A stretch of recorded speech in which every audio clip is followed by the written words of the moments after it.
Hi there, welcome back to Lensday Wednesday. Something unusual for you today. I'm not just doing one lens today, I'm doing two. Specific reason behind this, they're practically identical.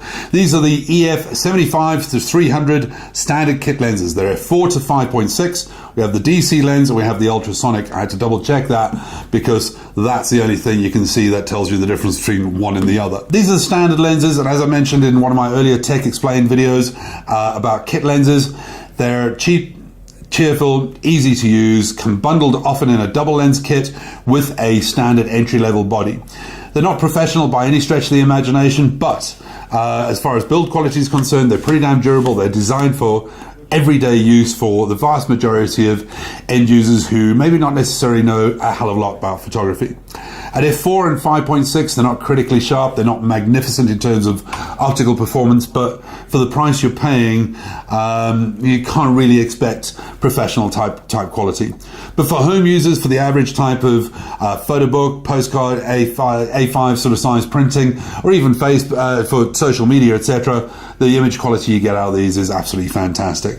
Really nothing wrong with them. The only main difference is obviously the DC has got a very a standard sort of built-in autofocus motor.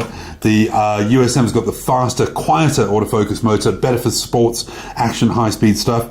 If you can push yourself to get the ultrasonic, it is worth your while. Not only is it a faster autofocus, but it has got better coatings on the internal elements. What that essentially means is less flare, less reflections on the internal elements, better micro contrast, and optically just a tiny touch better.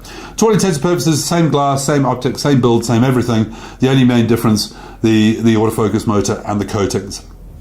What I will say to you is, majority of cameras, majority of users, you'll put the camera on, put it into program mode or green mode, point and shoot. The camera will default to the widest f-stop to let in the most light. f4 at the wide end, at f5.6 at the top end. What I would say to you, if you can, get into manual, get into aperture value. If you go into AV mode, choose f8. I know it's going to be a bit challenging in terms of blurring your background. You're going to have to move your subject a little bit further away from the background to make it a little bit softer.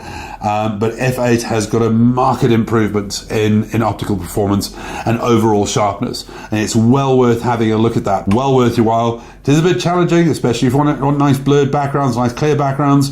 But for the average guy, for the average mom and pop, shooting kids, sports days, going to the game reserve, etc., you can't do too much wrong. I love these lenses. The ultrasonic is obviously the better one to go for.